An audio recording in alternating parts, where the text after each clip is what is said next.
허환구의 라디오 오늘.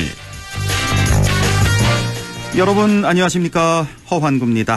고민이 깊었던 것 같습니다. 원래 오늘 4시에 본회의를 열고 한덕수 국무총리 후보자 인준안 표결이 있을 예정이었는데요. 본회의가 오후 6시로 연기가 됐죠. 총리 인준에 열쇠를 쥐고 있는 건 민주당인데요. 민주당은 본회의에 앞서 의원총회를 열고 내부 의견을 정리하는 시간을 가졌는데요. 이 시간이 길어지면서 본회의 시간이 2시간 연기가 됐습니다. 민주당은 사실 일찌감치 한덕수 총리 후보자를 부적격 인사로 지목했습니다. 청문회 과정에서 이미 낙제점을 받았다, 박홍근 원내대표의 평가도 있었는데요. 하지만 낙마를 시키자니 지방선거를 앞두고 새 정부 국정운영을 발목 잡는다는 그런 역풍을 맞게 되지 않을까 걱정되지 않을 수 없었고요. 결국 임명 동의안 찬성으로 당론을 정했네요. 최진봉의 시사포커스에서 더 얘기해보고요. 속보가 또 들어오는 대로 전해드리겠습니다. 5월 20일 금요일 라디오 오늘 광고 듣고 시작합니다. 아이유입니다. 어쩌면 우리는 지구 위에서 우리란 말을 가장 많이 쓰는 사람들 아닐까요? 우리 남편, 우리 손주, 우리 회사. 소중한 우리를 위해 우리가 바꾼다. 우리 마음속 첫 번째 금융, 우리금융그룹. 6월 말이면 개별 소비세 인하 혜택도 끝나는데 요즘 신차 계약하면 얼마나 오래 걸려요? 방금 주문하신 쌍용자동차 나왔습니다. 완전 빠르네요. 5월 쌍용자동차 계약 시 대기업 시 바로 픽업. 선수율에 따라 최대 36개월 무이자도 가능하대요. 5월엔 쌍용자동차 전시장으로. 자, 던졌습니다. 돌직구인가요?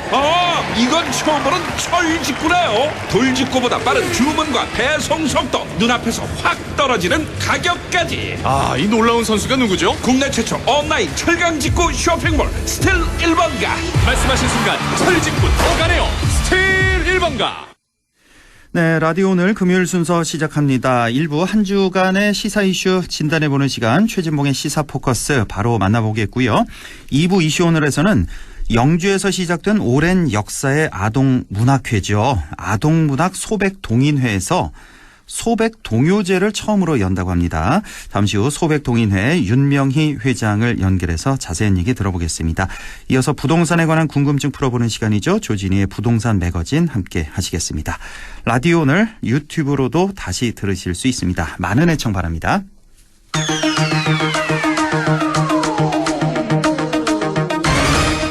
네, 최진봉의 시사포커스 성공회대 최진봉 교수와 함께합니다. 교수님 안녕하십니까? 예, 안녕하세요. 예, 오늘 5시 넘어가면서 아주 바빴습니다. 예. 큰 속보 2개나 5시 넘어가면서 이제 들어왔는데, 예. 조금 전에 이제 5시 37분에 정확히 제가 실시간으로 봤는데, 바이든 대통령 한국 땅을 밟았습니다. 예. 비행해서 내렸고요. 예. 지금은 삼성 평택공장 도착하기 예. 바로 직전 상황으로 지금 화면에 나오고 있습니다. 윤석열 대통령은 평택 공장에 미리 와서 이제 직접 영접할 그런 준비를 하고 있다는 말씀드리고요. 네. 자, 이건 잠시 후에 좀 얘기 나눠보고, 일단은 우리 정치에서 한덕수 총리 후보자 임명 동의안 오늘 국회에서 어떻게 표결될까 상당히 관심이 하루 종일 많았는데, 원래 2시에 민주당 의총이 열렸고 이게 좀 길어져서 본회의가 6시에 다시 시작했다 그러죠? 본회의가. 네, 원래 4시 예정이었는데 6시로 미뤄졌고 지금 아마 뉴스에서 중계를 하지 않고 있는데 아마 본회의가 열리고 있는 것 같습니다. 자, 결국은 찬성으로 인준 가결로 당론을 정했다는 속보가 들어왔는데, 자, 어떻게 교수님 인준 가결로 예상하셨습니까? 부결로 예상하셨습니까? 저는 부결될 가능성도 있다고 봤는데, 예. 정무적 판단을 한 것 같아요. 그러니까 이게 시간이 지금 말씀하신 것처럼 원래 2시에 의총 열어서 4시에 이제 본회의 표결을 하려고 했었잖아요. 예. 근데 그 시간이 2시간 늦춰진 건 경론이 있었다는 거죠, 결국은. 의총에서 아마 여러 가지 의견들이 있었고 충돌이 있었던 것 같아요. 제 생각이고요, 이거는. 그러니까 아마 이제 윤석열 대통령의 이제 장관 임명 과정을 보면 야당을 존중하지 않는 모습을 너무 많이 보였죠. 일방적으로 이제 본인이 원하는 사람들을 그냥 다 임명을 했잖아요. 네. 청문보고 채택이 안 됐고 야당이 반대하는 인사들이 뭐 한동훈, 원희룡, 박보균 뭐 이런 분들, 김현숙 이런 분들 다 임명했거든요. 예. 그 이제 정호영 후보자만 남아 있는 상태죠. 이렇게 무기력하게 민주당이 계속 이제 뭐 그건 어쩔 수 없는 거죠. 왜냐하면 그 대통령이 임명할 수 있는 상황이니까요. 청문보 채택이 안 돼도. 예. 그래서 이제 그런 문제 때문에 인준이 안 될 수도 있겠구나 생각을 했는데 아마 이제 정무적 판단을 한 것 같아요. 지방선거 앞두고 상황이 좋지 않고 만약에 인준까지도 안 했을 경우에 지방선거에 안 좋은 영향을 미칠 가능성이 있다고 판단한 것 같습니다. 그래서 아마 민주당 입장에서는 그 상황으로 보면 그냥 객관적인 사실로 보면 인준할 수 있는 상황이 아니지만 그렇죠. 정치적 판단 때문에 결국 인준하는 쪽으로 방향을 선회한 게 아닌가. 그 지방선거가 절대적인 영향을 미쳤을 가능성이 있다 이렇게 보여집니다. 자, 이 총리 인준과 정호영 후보자 이 임명이 이제 뭐 서로 연관이 있기 때문에 이렇게 되면 정호영 후보자는 뭐 낙마 이렇게 봐야 될까요? 아니면 그래도 또 혹시 또 임명 강행 이렇게 가능성이 있을까요? 저는 가능성이 있다고 봐요. 아, 그래요? 반드시 낙마된다고 보지 않습니다. 총리 인준까지 해줬는데요. 그러니까 그게 저는 이제 이렇게 보는 거죠. 그게 민주당이 만약에 윤석열 대통령이 이 사퇴를 그러니까 철회를 하거나 본인이 사퇴를 했으면 훨씬 민주당이 빠르게 결정했을 거예요. 인준 쪽으로. 그런데 이 인준을 하겠다고 본회의 일정까지 잡아놨는데도 전혀 변화가 없잖아요. 그러면 지금 상황에서는 윤석열 대통령 입장에서는 이제 거칠 게 없는 거죠. 뭐 예를 들면 총리 인준도 됐고 총리 인준되는 과정에서 보니까 민주당이 지방선거 때문에 뭐 마음대로 해도 그러니까 윤석열 대통령이 마음대로 해도 그걸 막을 수 있는 어떤 게 없구나 이렇게 생각을 하게 되면 저는 뭐 그냥 인준할 가능성도 전혀 배제할 수 없다. 물론 뭐 결과는 저는 모릅니다만 그렇게 생각할 가능성은 저는 있다고 봅니다. 지금까지 그 윤석열 대통령이 여러 가지 인사 스타일을 보면 지금 2명의 비서관 간첩 조작 의혹 때문에 논란이 되고 있는 검사 출신 이시원 비서관 그리고 검찰 수사관 출신인 지금 뭐 성비 관련 논란이 되고 있는 유재순 비서관 그런 분 이런 분들도 사실은 계속 지금 가잖아요. 그렇습니다. 그래서 이런 부분을 본다고 하면 윤석열 대통령이 지금 뭐 정호영 장관 후보자도 임명을 강행할 가능성도 전혀 배제할 수 없다. 그렇게 봅니다. 배제할 수는 없지만 가능성은 낮다고 봐야죠. 아무래도. 뭐 그럴 수 있죠. 여기서 만약에 정호영 후보자까지 임명하면 정말 이거는 너무 갈등이 심해질 것 같은데 이건 뭐 며칠 내에 이제 결정이 될 테니까 좀 지켜보고 바로 조금 전에 이제 바이든 대통령이 윤석열 대통령 만났네요. 삼성 반도체 공장에서 한 2분 전에 악수를 나누고 지금 자 기자들 앞에서 같이 대화도 하고 이런 모습이 나오고 있습니다. 자, 그나저나 어제였죠. 이제 검찰 인사 발령이 났는데 지금 뭐 한동훈 장관 임명 강행으로 상당히 협치 분위기 금이 간 상황이고 여기서 이제 한동훈 장관이 취임하자마자 다음 날 바로 대대적인 검찰 인사 단행했습니다. 사실 지금 검찰총장도 공석인 상태인데요. 보통은 이제 검찰총장과 이렇게 좀 서로 상의를 하면서 이렇게 인사를 내는 걸로 알고 있는데, 자 보면은 이제 중앙지검장을 비롯해서 이제 주요 요직의 특수부 검사들 대부분 다 기용을 했습니다. 자 이거 또 어떻게 읽어야 될까요? 이 검찰 인사를. 좀 너무 심한 것 같기도 하고 그렇네요. 뭐 저는 이렇게 생각해요. 그러니까 뭐랄까요? 특수부 출신 말씀하셨죠. 윤석열 대통령도 특수부 출신, 한동훈 이제 장관도 특수부 출신이고, 그러니까 소위 윤석열 라인이라고 하신 분들이 대부분 다 특수부 출신들이에요. 그분들을 다 중용을 한 거죠. 그러니까 윤석열 대통령의 라인이라고 하는 소위 이제 윤석열 사단 검찰 내 이런 분들이 주요 보직을 다 맡은 거죠.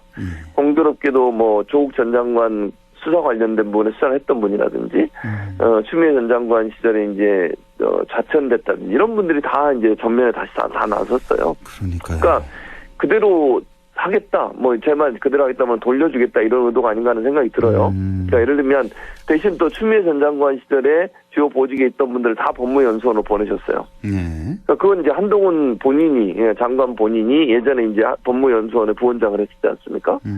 그 자리로 보내고 또 본인 이제 다른 지방이나 아니면 법무연수원에 가 있던 분들을 다 다시 주요 보직에 앉히는 그런 모습을 보였죠. 그래서 저는 그동안 이제 추미애 전 장관의 뭐 예를 들면 인사에 대해서 비판하고 그랬던 한동훈 장관이 그와 똑같은 행동을 하고 있다. 그러니까요. 그렇게 요약할 수밖에 없어요. 다른 어떤 방법으로 설명이 불가능하다고 보여지고요. 그러다 보니까 특수통 검사들만 전부 다 주요 요직에 앉다 보니까 실제 검찰에서 가장 많은 일을 하는 사람이 형사부거든요. 그러니까 고생은 다 하고 형사부가. 그런 사람, 형사부가 여러 가지 사건들, 폭력 사건, 뭐, 이런 사건들 다 하거든요, 거기서. 특수부라고 하는 건 뭐, 금융범죄라든지, 아니면 정치 관련된, 뭐, 선거 관련된 이런 것들을 하는 데고요. 그러니까 그런 부분에 있어서 형사부 검사들은, 뭐, 이게 상대적 박탈감인 거죠. 그러니까 그 검찰 내부에서도 지금 반발이 상당하겠는데요. 지금 보면은 상당하죠. 특수부 검사가 뭐 한 10% 정도밖에 안 된다면서요. 그렇죠. 검사들 특수부는 많을 수가 없어요. 부서 자체가 적기 때문에. 그런데 주요 대부분은 요직 이제 특수부가 형사부 공판부인데 형사부 검사들은 전혀 중용이 안 되고 있는 거거든요. 그래서 제 식구, 그러니까 자기하고 가까운 사람, 측근 이런 분들을 쓰는 인사 스타일 윤석열 대통령이 그런 스타일이 검찰 인사에서 그대로 드러났다. 이렇게 볼 수 있을 것 같습니다. 그러니까 이제 윤석열 대통령도 그렇고 한동훈 장관도 그렇고 어느 정도는 이제 예상을 했었는데 이렇게 나오려고. 근데 조금 너무 심하게 좀 나오는 듯한, 너무 강경하게 나오는 듯한 인상을 지울 수가 없습니다. 그게 또 사실이고요. 자, 바이든 대통령 지금 윤석열 대통령과 계속해서 이제 만남의 시간 갖고 있고 사진도 찍고 대화도 나누고 있는데, 자, 오늘 이렇게 일단은 인사를 하고 내일 이제 정상회담을 처음으로 갖게 되는데 역대 가장 빠르게 성사된 한미 정상회담이다. 이렇게 지금 뉴스가 계속 나오고 있습니다. 자, 내일 어떤 얘기가 나올까요? 정상회담에서. 정상회담은 크게 저는 이제 막 미국 대통령이 우리나라 왔을 때 물론 한미 안보 튼튼하게 하자, 대북 정책 대응 잘하자, 뭐 이런 부분은 이제 원론적으로 얘기한다고 봐요. 그 부분 당연히 해야 된다고 보고요. 그거 외에 그러면 과연 이제 바이든 대통령이 어떤 걸 우리에게 요구할 거냐 하는 부분들에 이제 저는 초미의 관심이 된다고 보여지는데요. 저도 그 생각했어요. 이번에 또 어떤 난처한 요구를 또 하지는 않을까, 이거 걱정 먼저 되더라고요, 사실. 그 1차적으로 제일 우려되는 거는 우크라이나 이제 전쟁이에요. 혹시나 우리는 지금 이제 인도적 지원하고 이제 자금을 지원하고 있거든요. 근데 직접적으로 무기나 이런 걸 지원하라고 요청이 들어올 경우가 있을 수 있어요. 그러면 이제 그거는 상당히 논란이 될 수 있거든요. 그래서 국내에서도 그 부분에 대한 여러 가지 논의와 논란이 될 수 있다는 점. 그다음에 이제 그 인도 태평양 지역에 공동체가 있어요. 경제 공동체가. IPEF라고 맞습니다. 하죠.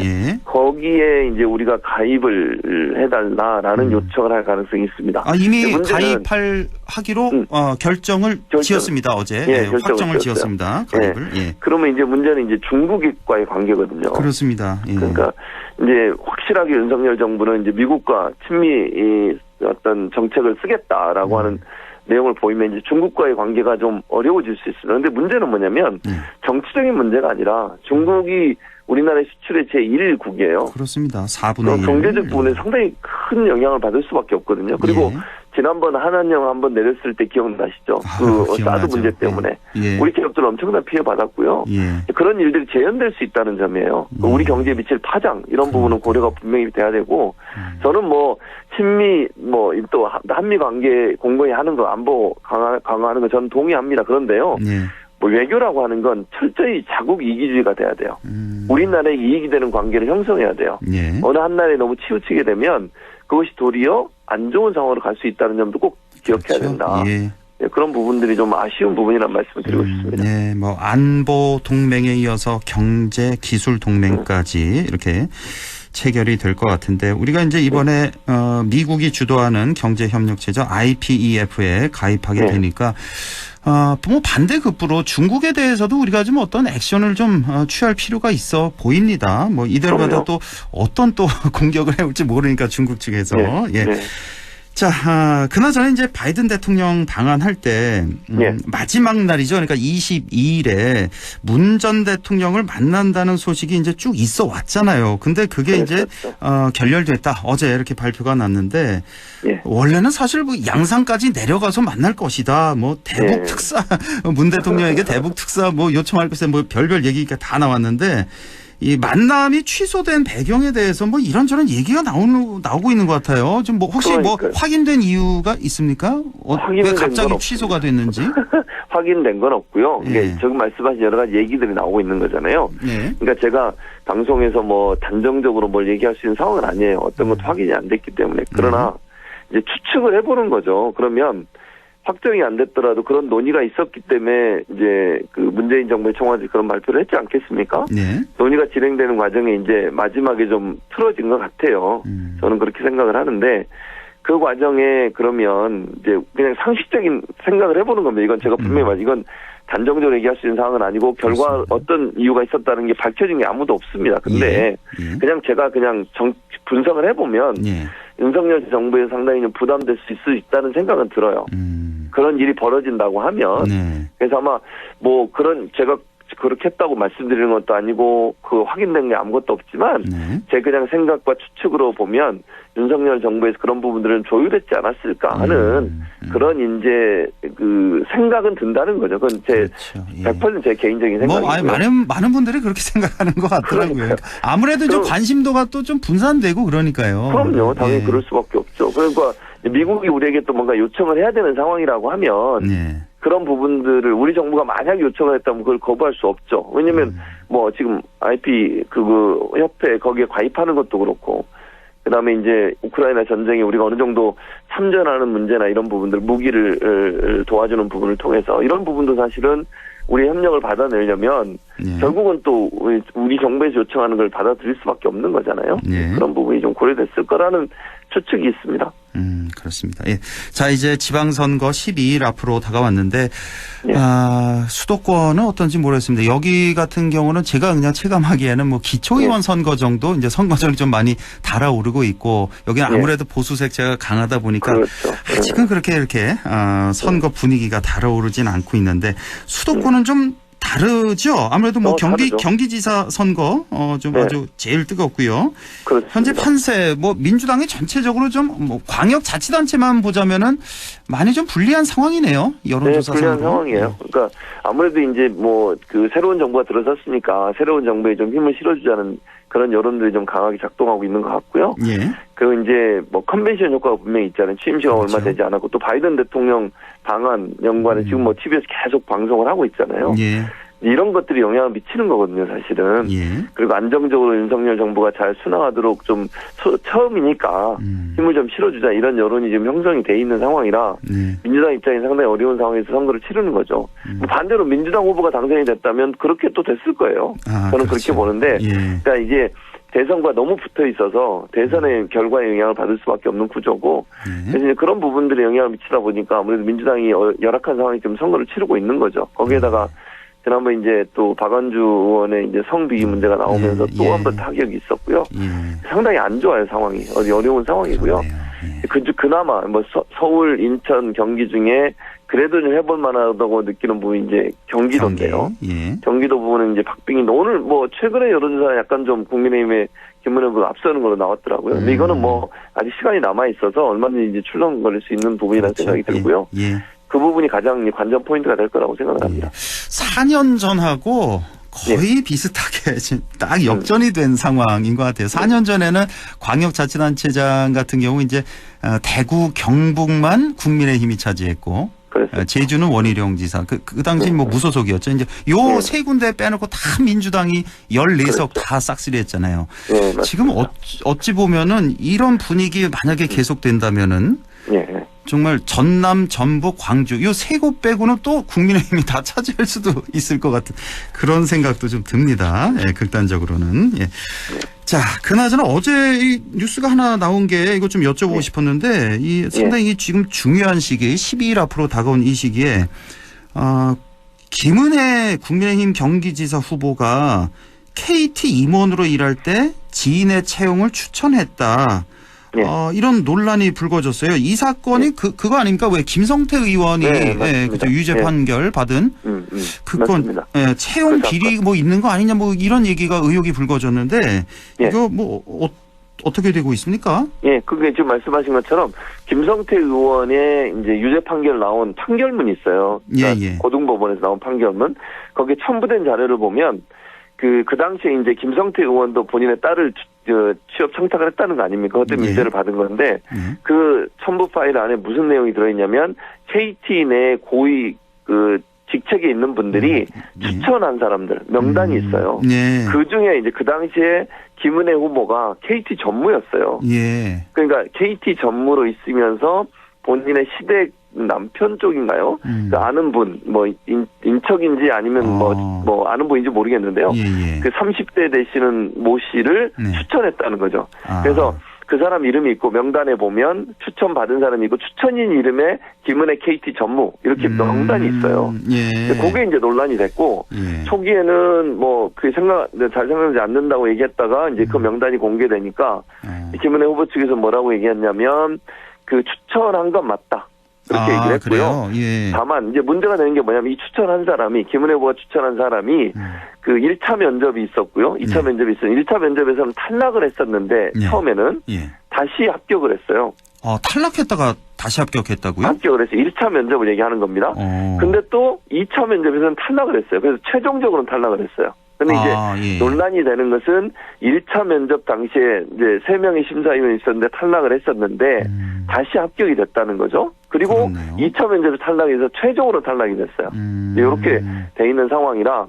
근데 이제 이제 그 첫 번째 불합격했다가 합격으로 바뀐 거. 이 부분이 이제 김은혜 후보의 추천이 영향을 미친 게 아니냐 하는 것이 이제 민주당의 주장인 것이고요. 그 부분이 문제가 될 수도 있겠네요. 왜냐하면은 1차에서 그분이 이제 만약에 다시 합격했다 그러니까 누군가 한 명은 합격할 사람이 했죠. 탈락될 수가 있는 거니까. 네, 맞아요. 그 문제가 또 있겠군요. 예. 그래서 이제 그 문제 때문에 논란이 되고 있는 상황이고 김은혜 후보는 뭐 이렇게 얘기를 한 걸로 언론에 보도가 됐어요. 추천을 했지만 실력이 좋으면 뽑아주고 실력이 안 좋으면 떨어뜨려라. 뭐 이렇게 얘기를 하고 추천을 했다는 거예요.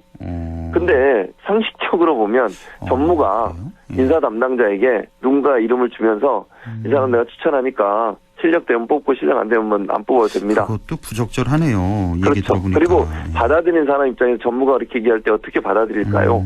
말은 그렇게 하죠. 당연히. 예를 들면 주변에서 이 사람 꼭 뽑아 이러면 이건 완전 청탁이잖아요. 네, 그런 부분들이 이 상식적 선에서 봤을 때는 좀 이해가 안 되는 부분이다 이렇게 볼 수 있죠. 예. 자, 오늘 여기까지 말씀 나누죠. 성공회대 최진봉 교수와 함께했습니다. 고맙습니다. 예, 감사합니다. 네, 라디오 오늘 2부에서 뵙겠습니다.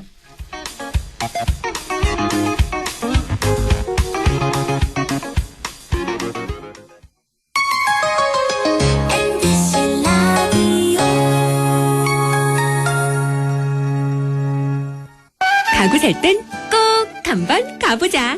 안동 명품 가구 백화점. 흑표 흑침대, 양성국 갤러리, 금성침대, 한국 가죽 소파, 장수돌 침대. 다양한 브랜드 가구를 한 곳에서 쇼핑할 수 있는 대형 가구 전시장. 안동 명품 가구 백화점.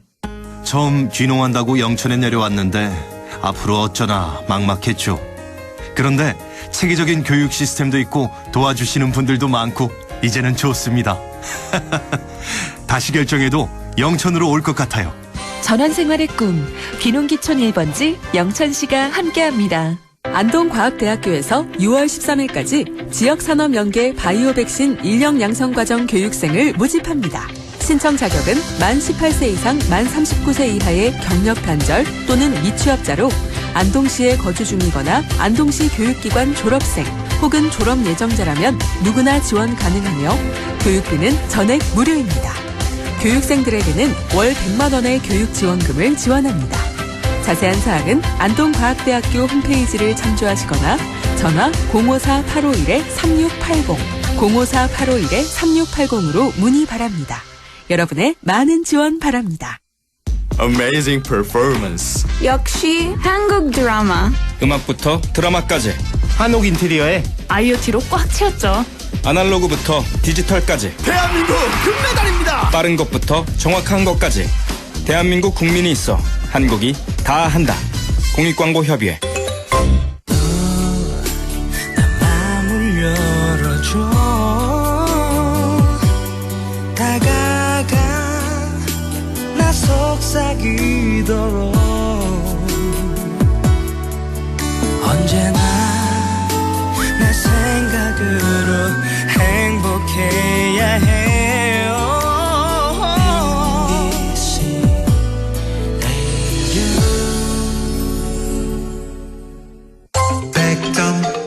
MBC 라디오. 네, 6시 30분 30초 지나고 있습니다. 이슈 오늘 시작하죠. 원래 오늘은 국민의힘 윤경희 청송군수 후보와 인터뷰 예정이 돼 있었는데요. 어제 공식 선거운동 첫날이어서 그런지 좀 무리를 했는지 목소리가 아예 안 나오는 상태라고 하더라고요. 윤경희 후보가. 그래서 부득이 윤 후보와의 인터뷰는 취소됐다는 점 알려드립니다. 자, 오늘 인터뷰입니다. 영주에서 시작된 오랜 역사의 아동문학 동인회죠. 아동문학 소백동인회가 동요제를 처음으로 개최합니다. 처음으로 개최되는 이 소백동요제 자세한 소식이 궁금한데요. 아동문학 소백동인회 윤명희 회장을 연결해서 얘기 나눠보겠습니다. 윤명희 회장님 안녕하십니까? 네, 안녕하십니까? 예, 반갑습니다. 아동문학 소백동인회는 오랜 역사를 가진 단체라고 들었는데요. 우선 소백동인회 소개를 좀 먼저 해 주시죠. 네, 우리 아동문학 소백동인회는 1959년에 초등교육에 몸담고 계시던 김동극, 이동식, 김한룡, 권기한 선생님을 비롯한 여러분들께서 아동문학가인 김성도 선생님, 윤석중 선생님을 모시고 부석사에서 강습회를 가진 후에 그날 창립을 하게 되었습니다. 그날 바로요? 네네. 예. 이후 우리 회원들은 여러 잡지에 신춘문예 등을 통해서 등단을 하였고요. 네. 매년 아동 글짓기 교육에 매진을 해왔습니다. 특히 2019년엔 창립 60주년 행사를 했는데요. 네. 그때는 자라나는 우리 아동들을 위해서 전국 동시낭송 대회 그리고 전국 동시화 대회 이걸 아주 훌륭하게 치루었습니다. 예. 또한 전국 아동문학인 대회를 우리 아동문학 소백동인회 주관으로 실시한 바도 있습니다. 네, 그렇군요. 아주 오래됐네요. 아동문학 소백동인회 지난 1959년에 창립을 했다는 말씀이시고 회원분들은 주로 어떤 분들로 구성이 돼 있는지 궁금하고요. 등단을 하시고 이 아동문학상을 받은 분들도 많이 계시다고요? 네, 그렇습니다. 처음에는 초등학교에서 이제 아동문학을 하는 선생님들도 구성이 되어 있었습니다. 예. 그러나 이제 2000년대에 와서는 경상북도 북부 지역에 거주하는 시민들로 확장을 해서 이제 구성하게 되었습니다. 예. 회원 수가 많을 때는 한 60여 분 계셨고요. 요즘은 이제 한 40여 분이 활동하고 계십니다. 조금 줄었네요, 요즘. 예. 그리고 이제 우리 아동문학 동인회를 거쳐가신 등단 회원 수는 한 40여 분이 됩니다만은 현재 활동하고 계신 분은 25명 되고 있습니다. 예. 그중에서 박근칠, 김동업, 최상호, 김재남 회원님께서는 여러 곳의 문학상을 많이 수상을 하셨으며 1회 이상 문학상을 받은 회원은 한 20여 명 되고 있습니다. 그렇군요. 등단 회원 수가 한 40여 분, 현재 활동하고 계신 분은 한 25분 정도 되시고. 예. 우리 윤명희 회장님 혹시 등단하셨습니까? 예, 저도 등단했습니다. 그러세요. 예. 네네. 자, 이번에 아동문학 소백동인회에서 처음으로 이제 동요제를 개최하신다고 들었어요. 오늘 이걸 좀 여쭤보려고 인터뷰를 했는데 이 소백동요제를 개최하시게 된 배경부터 좀 여쭤볼게요. 예. 요즘 그 각종 매스컴을 통해서 그런 열풍이 불고 있습니다. 트로트 열풍. 예. 유치원 어린이들조차도 동요를 부르지 않고 성인 가요에 빠져드는 것을 볼 때 우리 회원들은 그 안타까운 마음을 금할 수가 없었습니다. 예전에는 MBC 아니면 KBS 등 방송국에서 창작 동요제가 있어가지고 거기에서 이제 새로운 동료들이 탄생하고 맞아요. 그나마 명맥이라도 이었는데 이제 그마저 없어진 것 같습니다. 그래서 이제 우리 동인회에서라도 한번 동료제를 열어보자 이런 마음이 합해져서 이번 소백 동료제를 개최하게 되었습니다. 예, 소백 동료제 이제 예선과 본선으로 나눠서 열린다고 들었거든요. 네. 예선 대회는 비대면으로 치러진다고 하는데 그러면 어떤 방법으로 참가할 수 있는지 또 참가 자격은 어떻게 되는지 또 신청 기간도 아울러서 좀 알려주시죠. 네네. 먼저 참가 자격은 전국에 있는 그 유치원생 그리고 초등학생입니다. 예. 저학년부, 고학년부로 나누어서 실시를 하며 독창 그리고 6명 이하의 중창 부분이 있습니다. 예. 예선 신청 기간이 얼마 남지 않았는데요. 6월 13일부터 6월 17일까지입니다. 예. MP4 또는 무브 동영상 녹음 파일로 접수를 하는데 그 자세한 내용은 우리 다음에 카페 아동문학 소백 동인회를 치시면 그 안에 소백 동료방이 있습니다. 거기 자세히 안내되어 있으니까 많이 봐주시기 바랍니다. 다음 카페 들어가셔서 아동문학 소백 동인회 쳐보시면 되겠군요. 그러니까 지금 이미 신청을 받고 있습니까? 접수를? 네, 많이 받고 있습니다. 접수는 6월 13일부터 받는데 13일부터 받는 거군요. 네네. 시간이 좀 남았네요. 예. 네네. 13일부터 17일까지 신청을 받습니다. 예. 인터넷을 통해서 비대면으로 하니까. 그래서 따로 뭐 이렇게 시험 보거나 테스트를 받는 게 아니라 자기가 이제 촬영을 하는 거군요. 동영상 촬영을 해서 접수를 하시면 되겠습니다. 예. 전국의 유치원생 그리고 초등학생까지만 대상이 되겠습니다. 자, 지정곡이 또 따로 있네요.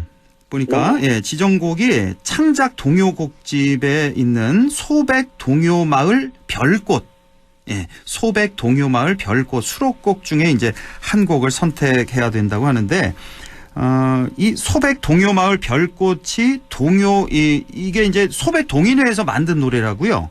네네. 예, 이것 좀 설명해 주세요. 네, 우리 회원들은 늘 동시를 쓰고 있었습니다. 작년에 어린이들이 이제 즐겨 부를 수 있는 동요 노랫말을 조금 아이들에 맞게 짓고 거기에다가 아름다운 곡을 붙여 동요 곡을 한번 만들어 보자 하고 뜻을 모았습니다. 마침 우리 동인회와 뜻을 같이 하는 전남에 전남 초등 동요 작곡 연구회 회원들이 있습니다. 그 회원분들하고 이제 의견이 투합이 돼서 우리가 지은 노랫말에 곡을 붙여서 33곡의 동요곡이 수록되어 있는 소백 동요마을 별꽃이 탄생하게 되었습니다. 노래가 많네요. 33곡이 있다고요? 그러니까 이 33곡 중에 한 곡을 선택해서 촬영해서 보내주면 되는 거군요. 네네, 맞습니다. 네. 그리고 이제 예선대회 지정곡 우리 창작 동요곡집에 있는 노래로 한정을 하는데 이거는 우리 동인회 동요곡 홍보에도 그 뜻이 있다고 하겠습니다. 그렇죠. 예. 소백동인회는 소백 동요마을 별꽃 이 동요곡집 출판만이 아니라 그동안에 이제 우리 지역에서 아동을 위한 많은 활동을 해오셨다고 들었어요. 어떤 활동들이 있었어요? 크게 한 3가지가 있습니다. 해마다 하는. 첫 번째는 우리 2002년 5월 1일에 아동 문학의 날이 제정이 되고 선포가 되었습니다. 그래서 그것을 기념하는 기념식 그리고 이제 꿈나무 동시 낭송회를 시작으로 해서 매년 우리 동인회에서도 각 초등학교를 돌아가면서 아동 문학의 날 기념식 및 꿈나무 동시 낭송회를 실시하고 있습니다. 그리고 두 번째는 2005년 9월에 어린이 인성 인문 강좌 엄마 아빠와 함께하는 동시 창작 교실을 시작으로 해서 2016년부터는 초등 4학년 이상 어린이들 대상으로 어린이 인성 인문 강좌 글나라 동심 여행을 그 여름방학, 겨울방학 중 각 10일 동안 운영을 하고 있습니다.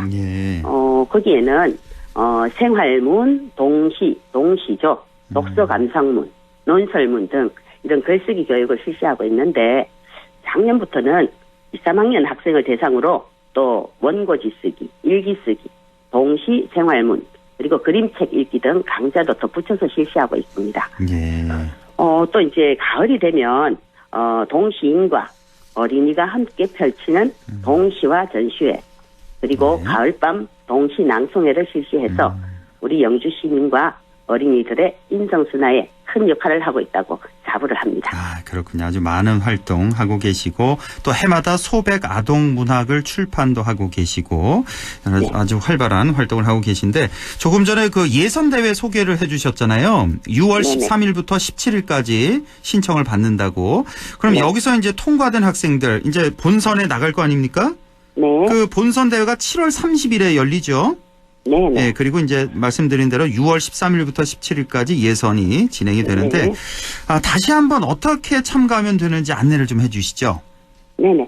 그 예선 대회는 이미 말씀드린 대로 비대면 영상으로 접수를 받습니다. 예. 그 예선 대회를 이제 심사해서 총 30팀을 선정합니다. 네. 그래서 7월 30일에 영주 시민회관 공연장에서 본선 대회를 치르게 됩니다. 네. 요거는 이제 자세히 아시려면 아까 말씀드린 아동문학 소백동인의 카페에 들어가시면 안내가 잘 되어 있고요. 예. 그리고 이제 우리 창작 동료곡집이 없으신 분, 그는 연락을 주시면 무료로 발송을 해드리고 있습니다. 네. 지금 현재도 발송을 해드리고 있습니다. 이 창작 동요 곡집 33곡 중에 한 곡 지정해서 해야 되니까 그렇죠? 네네. 그렇게 되는 거죠. 예. 자, 아동문학 소백동인회 다음 카페 들어가시면 또 자세한 안내가 있습니다. 자, 끝으로요. 또 다른 계획이나 뭐 많은 참가를 바라는 뭐 당부의 말씀도 좀 전해 주시죠. 네. 그 동심으로 살면 세상이 아름다워집니다. 이 표어는 아동문학의 날 표어입니다. 예. 우리 아이들이 동심 속에서 맑고 밝게 생활하면 좋겠다는 그런 바람이 들어 있습니다. 예. 아마 그래서 우리 회원들은 동시를 쓰고 있고 그리고 이번 동료제를 개최하는 것입니다. 예. 이 방송을 들으시는 많은 청취자님들께서 우리 다음 카페 아동문학 소백동인회를 찾아주셔서 우리 소백동료제에 많이 참가를 해주시면 정말 좋겠습니다. 예, 알겠습니다. 예. 자, 지금까지 아동문학 소백동인회 윤명희 회장과 말씀 나눠봤습니다. 회장님 오늘 말씀 잘 들었습니다. 네, 고맙습니다.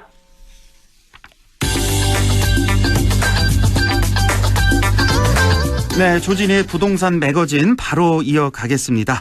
자, 지난 5월 초였죠. 대통령직 인수위원회에서 국정과제로 나온 분양가 상한제 개정안이 원희룡 국토부 장관 취임 인사와 더불어서 이번 주에 업계 이슈로 떠올랐다고 하네요. 최근 매매 시장 현황과 더불어 관련 이슈 HS 인베스먼트 조진희 대표와 함께하겠습니다. 자, 조진희 대표님 안녕하십니까? 네, 안녕하십니까? 예. 뉴스에서 자주 보게 되는데요. 이 분양가 상한제 적용 등으로 해서 이제 분양 가격과 매매 가격 격차가 급격하게 벌어지고 있는 상황. 뭐 일명 로또 분양 뭐 이런 얘기 많이 들었잖아요. 예. 그래서 뭐 새 정부가 이제 연내 분양가 상한제 개정을 추진하기로 하면서 분양 시장 분위기가 좀 급변할 거라는 전망이 이번 주에 아주 큰 이슈로 떠올랐다면서요. 예, 맞습니다. 뭐 원희룡 국토부 장관 취임사에서도 내용이 나왔고 일부 좀 인용이 됐는데요. 일각에서는 이제 분양가 상한제를 폐지를 하게 되면 결론적으로는 그 수익성 문제로다 그동안 지지되어 있던 사업들이 활성화가 돼서 공급은 늘어날지 모르겠지만 상대적으로 이제 시장 가격까지 업해진 가격으로 이제 분양가가 나오다 보니까 부동산 시장의 안정화를 위했던 거랑 다르게 이제 상승된 시세가 될 수밖에 없지 않느냐 이런 우려를 제일 많이 내놓고 있는 상황이라고 보시면 될 것 같습니다. 예. 자, 그동안에 이제 분양가 상한제가 업계에서 공급을 좀 늦추거나 아니면 사업을 시작도 못하는 그런 문제가 지적이 돼 왔었는데 그 이유는 뭔가요? 아무래도 이제 그 기본적으로 저희가 평균가를 얘기를 했을 때 지난해를 기준으로 해서 전국 아파트 평균 매매가가 한 3.3제곱미터당 한 2,230만 원 정도 됐습니다. 근데 분양가 상한제가 시행된 2020년 대비해서 355만 원 평균 올랐다라고 하는데 실제로 분양가는 그거보다 낮은 82만 원 하락한 가격으로 분양을 해야 됐습니다. 상한제가 있으니까 오히려 그렇죠. 분양가는 하락했군요. 그렇죠. 그러다 보니까 주변에 있는 아파트보다 싸게 분양을 해야 되는 입장에서는 상대적으로 토지 조성 원가라든가 뭐 건설비라든가 계속 오르고 있는 상황에서 오히려 분양가는 싸게 하다 보니까 사업 시행자는 수익이 나지 않고 오히려 분양받는 분들은 로또 청약이라고 얘기 나올 만큼 싸게 받는다는 장점은 분명히 크게 작용을 했습니다. 그러다 보니까 이제 상대적으로 수익성이 안 나오는 사업지 그리고 특히 재건축 단지 같은 경우는 사업 수익이 보통은 이제 조합원들이 그 추가로 내야 될 사업비라든가 분담금에 관련되는 민감한 사항들이 되다 보니까 상대적으로 재건축 단지는 아예 사업을 늦추거나 후분양으로 가거나 하지 않겠다 이렇게 해서 사업이 전반적으로 다 미뤄지거나 늦춰졌다라고 보시면 될 것 같습니다. 그래서 좀 공급이 많이 줄었다. 분양가 상한제 때문에 이런 이유를 대고 있는 거군요.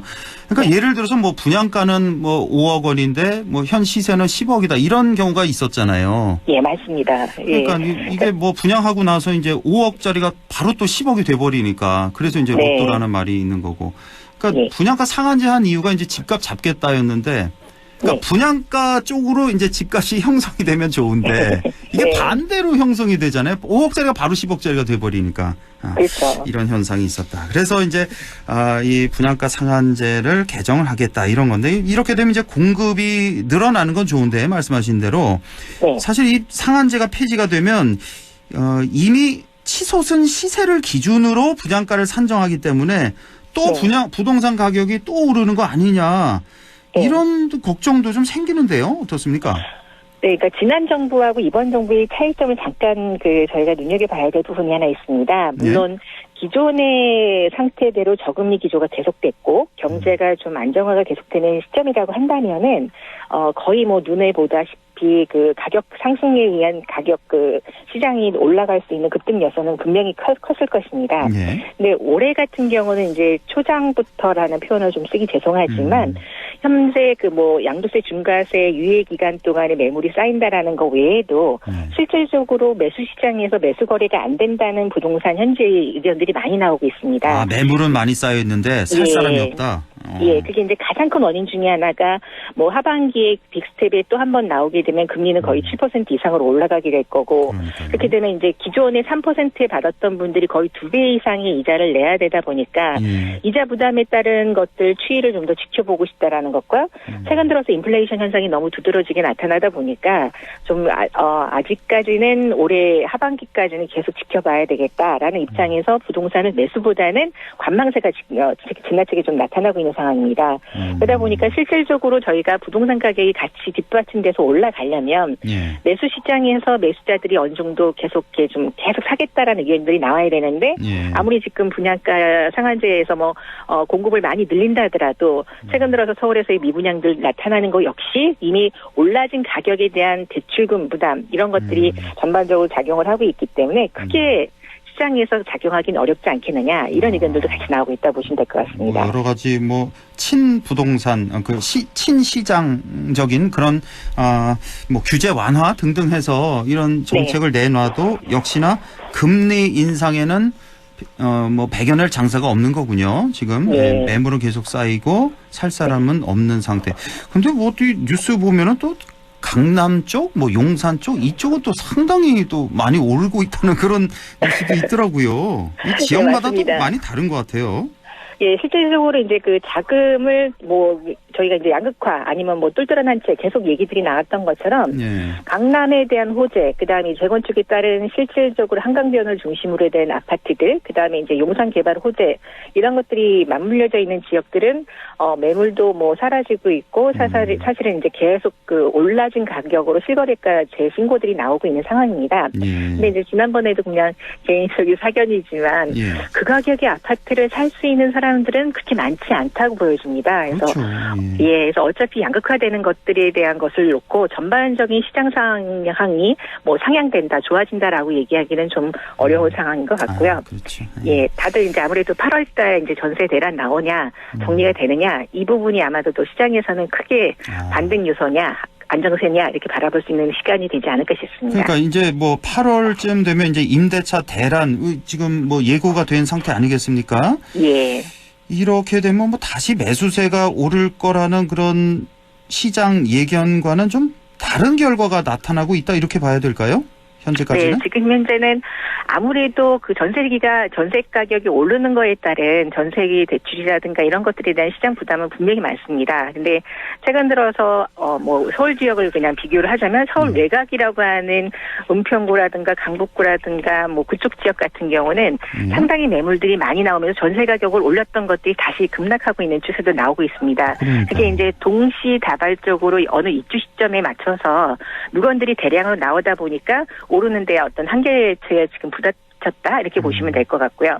결론적으로는 이제 전월세, 반전세 뭐 이런 식으로 시장이 세분화되기 시작했기 때문에 일부는 좀 조정이 들어가고 나서 안정화가 되지 않겠느냐. 그리고 이제 그 임대차 갱신 기간이 끝나고 나면 좀 안정된 형태로 가지 않겠느냐. 그럼 이제 그때 가서 매수 시장이라든가 금리 안정이라든가 대출 규제 완화라든가 이런 게 되면 오르겠지만 그게 계속 지속이 된다고 한다면 상승은 어렵겠다 이렇게 이제 보고 있다고 보시면 될 것 같습니다. 그렇군요. 예. 네. 자, 그리고 그 정부가 이번 달 말에 종료되는 그 전월세 신고제 계도 기간이 있잖아요. 예. 이거를 더 연장하기로 했다면서요. 예, 맞습니다. 그러면서 이제 임대차 시장에서의 뭐 혼돈이나 가격 상승 등을 모니터링하면서 좀 안정화를 하기 위한 그런 정책으로 보여지는데 네. 결국 이번 임대차 갱신 등의 기간에 임대 시장이 안정화되고 또 대출 네. 규제 등으로 부동산 가격이 하락하게 되면 네. 그렇다면 이제 시장 가격이 좀 안정화가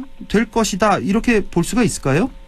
네, 그러니까 다들 지금 현재 현황으로는 하반기는 하향 안정화가 될 거라고들 예측을 하고 있습니다. 근데 여기서 단지 하나의 변수는 공급량의 문제입니다. 지금 사실은 건설 원가 최근 들어서 철근, 시멘트 모든 파업이 진행되다 보니까 올해 공급되어 있던 예정치조차도 공급이 되지 못하는 상황들이 이게 올해서 내년까지 연장이 된다고 한다면 시장 수요에 의해서 어쩔 수 없이 가격이 더 하락하지 않는 상황이 나타날 거라고 보여지거든요. 그래서 결론적으로는 올해 이제 하반기에 금리 인상안이라든가 아까 얘기한 건 인플레이션이 좀 안정화가 되는 시장이 좀 된다고 한다면 부동산 가격도 좀 안정화되지 않겠느냐 그렇게 시장에서 보고 있다고 보시면 될 것 같습니다. 이 전월세 신고제 좀 다시 한번 설명해 주시겠어요? 그 왜 임대차 3법 가운데 하나였잖아요.